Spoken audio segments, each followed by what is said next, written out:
आदाब नाज़रीन, आप देख रहे हैं गुलिस्तान न्यूज़। रात के 8 बज चुके हैं। खबरनामा लेकर मैं आपका मेज़बान गौहर कुछ आपकी खिदमत में हाजिर। तफसीलात से पहले नजर डालते हैं हेडलाइंस पर। जम्मू कश्मीर में सियासी वार पलटवार जारी। तनवीर सादी के बयान पर महबूबा मुफ्ती का नेशनल कॉन्फ्रेंस पर बड़ा इल्जाम। नेशनल कॉन्फ्रेंस मुसलमानों के मसाइल पर खामोश। कुरान पाक के सियासी मफाद के लिए बेहुरमती ना की जाए, महबूबा मुफ्ती।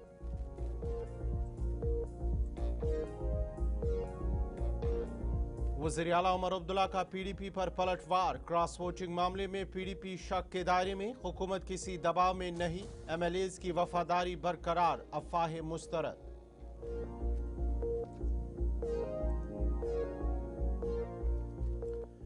एलची मनोज सिन्हा ने सांबा में तरक्याती मंसूबों का रखा संग बुनियाद। कहा सरहदी गांव भारत की रीढ़ की हड्डी, सरहदी अवाम की बहादुरी और हौसला मंदी को खराज तहसीन पेश।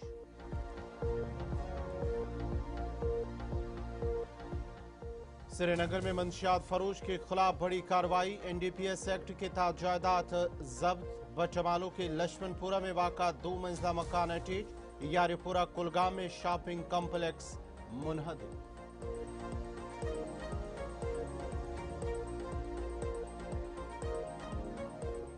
जम्मू में कश्मीरी पंडितों का नफसा के खिलाफ एहतजाज। राष्ट्र निज़ाम में तब्दीली पर कश्मीरी पंडित बरहम। 50,000 खानदान नफसा में शामिल करने का मंसूबा।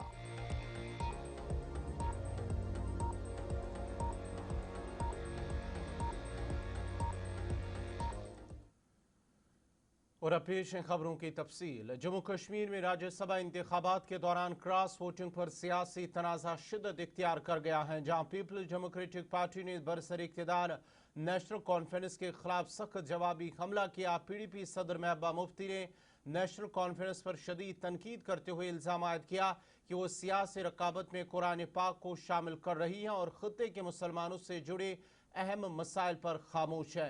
उन्होंने कहा कि नेशनल कॉन्फ्रेंस अगर सियासी मुकाबला करना चाहती हैं तो करे, लेकिन कुरान पाक की अजमत को सियासत में ना लाए। महबूबा मुफ्ती ने मंशियात फरोश और अस्करी पसंदों के हमदर्दों के खिलाफ कार्रवाई के नाम पर गरों की मिसमारी और सरकारी मुलाजमीन की बरतरफी पर भी नेशनल कॉन्फ्रेंस को तनकीद का निशाना बनाया और कहा कि अपनी नाकामी को छुपाने के लिए कुरान पाक को सियासत में इस्तेमाल ना किया जाए। देखिए, मुझे तो बहुत अफसोस है कि नेशनल कॉन्फ्रेंस इस हद तक गिर गई है। उन्होंने कुरान शरीफ को भी इसमें इन्वॉल्व किया है। मतलब कुरान शरीफ की अजमत को वो लोग समझते नहीं हैं। अगर उनको सियासी तौर हमसे जंग करनी है, लड़ना है, तो कुरान शरीफ का पहली दीन से तो वो नावाकिफ हैं। अगर होते तो वक्फ बिल जो पास हुआ उस वक्त वो जबान खोलते। जो इस वक्त सिराजुल उलूम स्कूल बंद हो गया उस वक्त जबान खोलते। जो हर तरफ से मस्जिद कमेटीज पे, जो मौलवीज पे, जो इमामों पे जिस तरह से नजर रखी जाए, सर्विलेंस किया जा रहा है, तो उस पर बात करते। उर्दू जबान को जिस तरह खत्म किया जाता है और उमर साहब की डिपार्टमेंट से ऑर्डर निकला है, किस तरह बैकडोर एंट्रीज इस वक्त नौकरियां दी जा रही हैं, जो ठेके पे आउटसोर्स की जाती हैं नौकरियां, आपको पता भी नहीं होगा, कोई एडवर्टीजमेंट नहीं होता है, वो भी हजारों की तादाद में। तो अपनी नाकामियों से अगर इन्होंने तवज्जो हटाना, तो उसके लिए खुदा के लिए कुरान शरीफ को इसमें इन्वॉल्व मत कर लीजिए। कुछ तो पास कर लीजिए कुरान शरीफ की अजमत का। अब कुरान शरीफ की भी बात करते हैं ये, तो मुझे लगता है कि 2 साल के अंदर अंदर जो नेशनल कॉन्फ्रेंस से लोग मुतनफिर हो गए हैं, गुस्सा हो गए हैं इनकी नाकामियों की वजह से, इनकी खामोशियों की वजह से। आज ड्रग्स पेडलर के नाम पे लोगों के मकान गिराए जा रहे हैं। उससे पहले मिलिटेंट्स के साथ सिंपैथाइजर उसके नाम गिराए जा, उससे पहले घास चराई। ये तो तमाशा बीन है। मुलाजमों को सरकारी नौकरियों से निकाला जा रहा है, ये तमाशा देख रहे हैं। ओपन मेरिट के नौजवान इस वक्त मुसीबत में हैं, ये तमाशा देख रहे हैं। तो इनकी अपनी नाकामियां छुपाने के लिए ये कहें हमसे झगड़ा करें, हम पे इल्जाम लगाएं, पर खुदा के लिए कुरान शरीफ की अजमत को इसमें। इधर वज़ीर आला उमर अब्दुल्ला ने पीडीपी की जानिब से आयद इल्जामात का जवाब देते हुए वाज़ेह किया कि उनकी हुकूमत किसी भी जमात के दबाव पर न बयान देती है और न ही खामोश रहती हैं, बल्कि जहां मुनासिब समझती हैं वही मौक़िफ़ इख्तियार करती हैं। उन्होंने कहा है कि राज्यसभा इंतखाबात में क्रॉस वोटिंग से मुतल्लिक आरटीआई रिपोर्ट सामने आने के बाद पीडीपी खुद शक के दायरे में आ गई है। उमर अब्दुल्ला ने उन खबरों को भी मुस्तरद किया है कि उनके अरकान असम्बली किसी दूसरी जमात में शामिल होने जा रही हैं और इसे महज सियासी अफवाह करार दिया है। किसी दूसरी तंजीम के कहने के मुताबिक जो है अपना काम नहीं करता। मुझे जब कुछ कहना होता है मैं कहता हूँ। ना मैं खामोश हूँ ना मेरी हुकूमत खामोश है। जहाँ जहाँ मुद्दे आते हैं जिन पर हमें बोलना होता है हम बोलते हैं, या तो हुकूमत की तरफ से या तंजीम की तरफ से। सर रूमर्स आ रही है कि ऑपरेशन जो है वो लीव कर रहे हैं नेशनल कॉन्फ्रेंस को, क्या सदाकत है इसमें सर? आपको लगता है कि अगर कुछ MLA जो हैं वो छोड़ के जाने की तैयारी कर रहे होते हैं तो मैं यहाँ इन फंक्शनों में बैठा होता? बेबुनियाद बात है। ये वही लोग हैं जिन्होंने बीजेपी के कहने के मुताबिक जो है राज्यसभा में इलेक्शन में बीजेपी की मदद की, और ये अब हम नहीं कह रहे, ये राइट टू इंफॉर्मेशन के तहत साबित हुआ। नेशनल कॉन्फ्रेंस में कोई ऐसा MLA नहीं है जो तंजीम को छोड़ के बीजेपी की मदद करने के लिए निकलेगा। सांबा जिला के गगवाल इलाके में आज एक अहम और तारीखी मौका उस वक्त देखने को मिला जब लेफ्टिनेंट गवर्नर मनोज सिन्हा ने मशहूर नरसिंह धाम में गुरुकुल का इफ्तिताह किया। इस मौके पर उन्होंने योगा सेंटर और नक्शरा गार्डन का भी आगाज किया है, जो इलाके में रूहानी, तालीमी और सेहत की सहूलियात को एक नई सिमत फराहम करेगा। इफ्तिताही तकरीब में इंतजामी अफसरान के साथ मकामी लोगों की बड़ी तादाद मौजूद थी। अपने खिताब में लेफ्टिनेंट गवर्नर मनोज सिन्हा ने कहा कि इस तरह के इकदाम से न सिर्फ सकाफती वर्से को तकवीत मिलती है बल्कि नई नस्ल को हिंदुस्तानी रिवायात और इक़दार से भी जोड़ता है।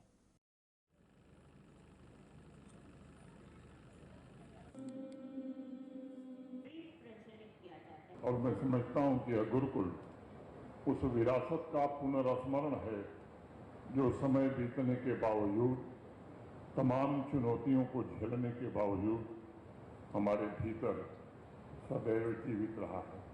स्वाभाविक रूप से सनातन संस्कृति की धाराओं का संगम यहाँ नरसिंह धाम में हो तथा गुरुकुल के साथ नक्षत्र पार्क, योग ध्यान केंद्र का भी लोका। जम्मू कश्मीर के लेफ्टिनेंट गवर्नर मनोज सिन्हा ने सांबा जिला के एक सरहदी गांव रिगल का दौरा किया और इसे एक वाइब्रेंट विलेज करार दिया। रिगल जिला सांबा का पहला गांव है जिसे एक वाइब्रेंट विलेज नामजद किया गया है। उन्होंने रिगल में तरक्याती मंसूबों का संग बुनियाद भी रखा। उन्होंने मिशन युवा के तहत कई नौजवानों को तकरूरी खत भी तकसीम किए हैं। लेफ्टिनेंट गवर्नर मनोज सिन्हा ने कहा है कि रिगल जैसे गाँव कौम की रीढ़ की हड्डी है। उन्होंने मज़ीद कहा है कि गुज़िश्ता 12 सालों में सरहदी इलाकों में तब्दीली देखी गई है। सरहदी देहात को तेजी से तरक्की देने की कोशिश की जा रही है। भारतवर्ष इस बात का गवाह है कि सांबा के 173 सीमावर्ती गांवों ने बड़ी शिद्दत से भारत माता की सेवा की है। इन 173 गांवों में 16 वाइब्रेंट विलेज हमारी सर्वोच्च प्राथमिकता में इस बार हैं। मैं आपको भरोसा देता हूं कि शिद्दत के साथ ये सुनिश्चित होगा कि रिगाल गांव के साथ साथ सभी 16 और उसके बाद 173 गांवों में नई उम्मीद, नई समृद्धि का जन्म हो, हर नागरिक खुशहाल हो। 2020 अक्टूबर से हम लोगों ने एक बैक टू विलेज प्रोग्राम भी शुरू किया था। खेती और मजदूरी पर आश्रित सांबा के सीमावर्ती गांवों के परिवारों को गरीबी रेखा से कैसे बाहर निकाला जाए, वो एक शुरुआत थी। और मुझे बताते हुए प्रसन्नता है कि 2019 में लगभग 13%, 14% परिवार गरीबी रेखा के नीचे यहाँ जीवन यापन करते थे। 5 वर्षों के प्रयास के बाद मंशियात फरोशों के खिलाफ जारी कार्रवाई के दौरान थाना शेरगढ़ी पुलिस श्रीनगर ने एक मुबैना मंशियात फरोश की जायदाद जब्त कर ली है। पुलिस के मुताबिक ये कार्रवाई NDPS एक्ट के तहत अमल में लाई गई। सरकारी नोटिस में बताया गया है कि 2 मंजिला रिहायशी मकान जो 3.5 मरला अराजी पर इलाका लक्ष्मणपुरा बटमालो में वाक़या है और जो आदिल हमीद शेख जो कि शाहीन कॉलोनी आलोची बाग की तहवील में था को NDPS एक्ट की दफ़ा 68 के तहत मुंसलिक कर दिया गया है। पुलिस हुकाम का कहना है कि जब्त शुदा जायदाद को मुंजमद कर दिया गया है और अब इसे फरोख्त, लीज, मुंतकिल या इसमें किसी किस्म की तब्दीली या तीसरे फरीक के मफाद के लिए इस्तेमाल नहीं किया जा सकता। पुलिस ने वाज़ेह किया है कि मंशियात के खिलाफ मुहिम आइंदा भी जारी रहेगी और ऐसे अनासिर के खिलाफ सख्त कार्रवाई अमल में लाई जाएगी।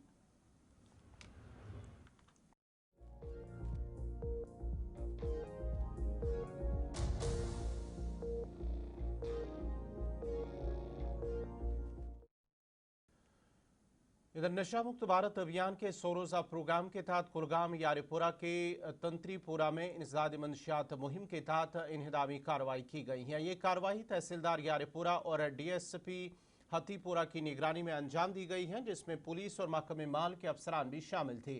कार्रवाई के दौरान मुबैना मंशियात फरोश मुश्ताक अहमद भट्ट, जो कि तंत्रीपुरा यारीपुरा की मिल्कियत है, एक शॉपिंग कम्प्लेक्स को मुनहदिम कर दिया गया है। हुकाम के मुताबिक तकरीबन 60 लाख रुपए मालियत की ये जायदाद मंशियात से जुड़ी गैर कानूनी आमदनी से हासिल की गई थी।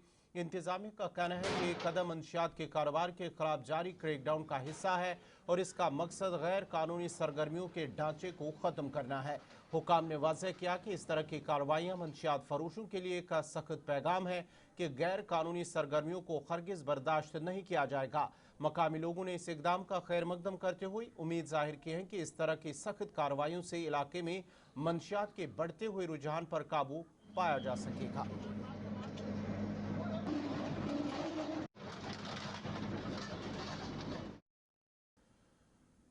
उधर कुलगाम पुलिस ने बड़ी कार्रवाई करते हुए एक आधी मंशियात फरोश की गैर मनकूला जायदाद जब्त कर ली है। पुलिस के मुताबिक ये कार्रवाई महकमे माल के हुकाम के साथ मुश्तरका तौर पर अंजाम दी गई है। जब्त की गई जायदाद इरफान अहमद रैना, जो कि महमदपुरा अरहमा कुलगाम की मिल्कियत है, को NDPS एक्ट के तहत दर्ज मुकदमात में मुलविस है। जराये के मुताबिक मुलजिम के खिलाफ पुलिस स्टेशन कुलगाम में FIR दर्ज है और वही इस वक्त मटन जेल में बंद है। जब्त शुदा जायदाद में एक कनाल और 3 मरला पर मुश्तमिल हाई डेंसिटी बाग शामिल है, जो महमदपुरा अरहमा कुलगाम में वाक़या है। ये कार्रवाई कुलगाम पुलिस, तहसीलदार कुलगाम और दीगर रेवेन्यू हुकाम की मुश्तरका टीम ने अंजाम दी, जिसका मकसद जिला में मंशियात के कारोबार के खिलाफ क्रैकडाउन को मज़ीद तेज करना। हुकाम के मुताबिक मुलजिम माजी में भी कई मरतबा NDPS से मुतल्लिक मामलात में गिरफ्तार हो चुका है, जो इसके बार बार मंशियात की गैर कानूनी सरगर्मियों में मुलविस होने को जाहिर करता है। पुलिस ने वाज़ेह किया कि मंशियात के नेटवर्क को जड़ से ख़त्म करने के लिए ऐसे अनासिर के खिलाफ सख्त कानूनी कार्रवाई जारी रहेगी।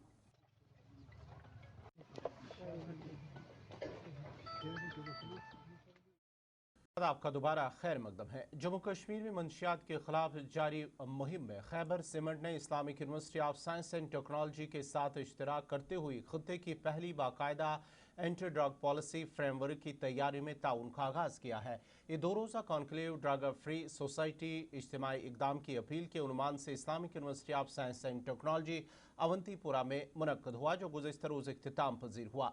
इस प्रोग्राम का इनेकाद यूनिवर्सिटी के centre for good governance and policy analysis ने vice chancellor professor Shakeel Ahmad Romshoo की क़यादत में किया। वर्कशॉप में पॉलिसी साजों, डॉक्टरों, असातिज़ा, कानून नाफिज करने वाले इदारों, नौजवान रहनुमाओं और तलबा ने बड़ी तादाद में शिरकत की। मुमताज़ शख्सियात में doctor GN Yattoo, director centre for good governance and policy analysis समेत खित्ते के सीनियर मुंतज़मीन भी शरीक हुए। इस मौके पर खैबर सीमेंट के director corporate and strategy Umar Trambu ने कहा है कि कंपनी की जिम्मेदारी सिर्फ इंफ्रास्ट्रक्चर की तामीर तक महदूद नहीं, बल्कि एक सेहतमंद और मजबूत माशरे की तश्कील भी इसका हिस्सा है। कंपनी के chief of sales and customer relations Wasim Ahmed Khan ने कहा है कि नौजवान वादी का मुस्तकबिल है और मंशियात के मसले से निमटने के लिए पूरी कम्युनिटी को मिलकर काम करना होगा। More actively participating in youth activities, in sports, in promoting sports. We are promoting the football. We are always into investing in youth to adapt to the healthy lifestyle. Thank you very much.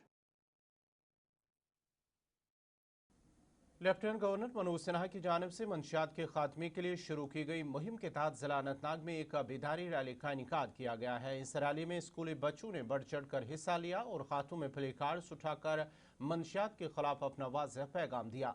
बच्चों ने से no to drugs जैसे नारों के जरिए समाज को एक मजबूत पैगाम दिया और नशे के खिलाफ अपने अज़म का इजहार किया। रैली का बुनियादी मकसद आवाम खुसूसन नौजवान नस्ल को मंशियात के नुकसानात से आगाह करना और एक सेहतमंद महफूज माशरा तश्कील देना था। बच्चों के जोश खरूश और फाल शिरकत ने इस मुहिम को मज़ीद तक़वियत बख्शी। मकामी लोगों ने भी इस इक़दाम को सराहा और उम्मीद जाहिर की कि इस तरह के बेदारी प्रोग्राम मंशियात के खिलाफ जारी जदोजहद में अहम किरदार अदा करेंगे।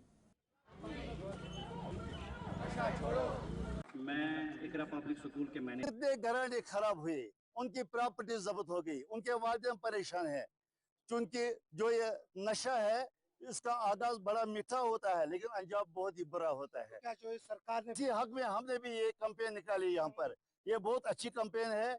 हम इसके साथ बस शाना बशाना काम कर रहे हैं और हम यहाँ आज आ रहे हैं, इधर आए हैं।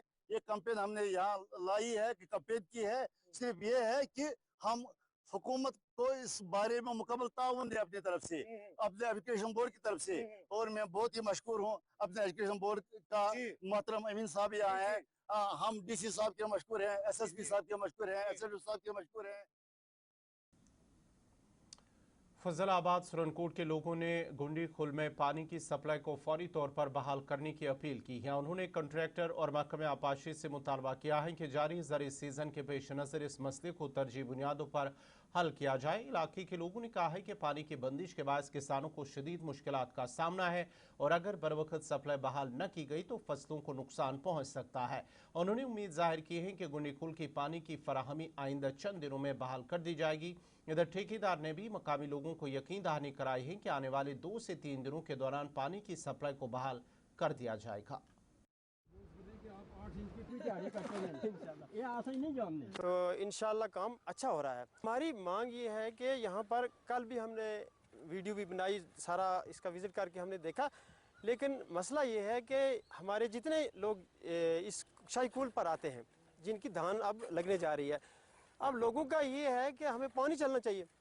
तो आज हम दोबारा इसलिए यहाँ पर आए हैं, लोगों ने बुलाया, ठेकेदार साहब ने मुझे कहा कि आप आओ, लोगों की क्राइसिस है कि लोग बोलते हैं कि मलबा भी ज़मीन में नहीं जाना चाहिए, काम भी होना चाहिए और हमारी पानी जो है हमें पानी मिलना चाहिए। तो अब सिलसिला हमने देखना ये है कि लोगों की डिमांड जो है पानी की है, पानी भी हमने देना है और काम भी हमने बंद नहीं करवाना है। मसला पानी का हेड ठेकेदार ने काम अच्छा कर रहे हैं इधर, ठीक है, काम शाम कर रहे हैं, इधर काम चल रहा है। जो अभी लोग बोल रहे हैं, वहाँ जो बोल रही है, वहाँ बोल रही है पानी चलाइए, ठीक है, ठेकेदार बोल रहे हैं अभी पानी 2-3 दिन में चला देंगे इधर, ठीक। मतलब इसका पानी का मसला ये जो अभी है ताही का सीज़न है, ठीक है, जो कोई बेहतर आता है कोई करता है, अभी पानी इनको चाहिए ज़मीन में, ठीक है, इसलिए ये बोल रहे हैं लोगों को जल्दी जल्दी पानी चलाइए इसको। पानी इसलिए चल जाएगा 2-3 दिन में, ठेकेदार से हमारी बात हुई, वो बोल रहे हैं 2-3 दिन से पानी चला जाएगा इधर से। अच्छा हो रहा है इधर, काम बहुत अच्छा कर रहे हैं, काम बहुत अच्छा चल रहा है इधर। डिपार्टमेंट का शुक्रिया अदा करते हैं, डीडीसी सोहेल मलिक का भी शुक्रिया अदा करते हैं, एमएलए साहब का शुक्रिया अदा करते हैं, काम बहुत अच्छा कर रहे हैं, ठेकेदार भी कर रहे हैं और हमारे जो हमारी अवाम है वो भी साथ में हमारे। अब लोगों की ये मांग है कि वक्तन फ़वक्तन ये लोग काम को भी साइड पे विजिट करते ही रहते हैं, देखते रहते हैं, डिपार्टमेंट यहीं रहता है, क्वालिटी वर्क हो रहा है। तो अब लोगों की ये डिमांड है, धान का सीज़न है, लोग ये चाह रहे हैं कि हमें पानी चाहिए। तो किस तरीके से चलाएंगे पानी? इंशाल्लाह मैं पूरा इसमें कमिटेड हूँ कि पानी इंशाल्लाह लोगों को 2-3 दिन में मिलेगा, काम भी चलेगा और पानी भी लोगों को मिलेगा। लोगों से मेरी यही अपील है कि वो इस काम में आएँ, देखें, ये उनका ही पब्लिक की ही चीज़ है, मैं भी यहीं का रहने वाला हूँ, काम को भी देखें। तो लोगों से यही है कि कोऑपरेट करें।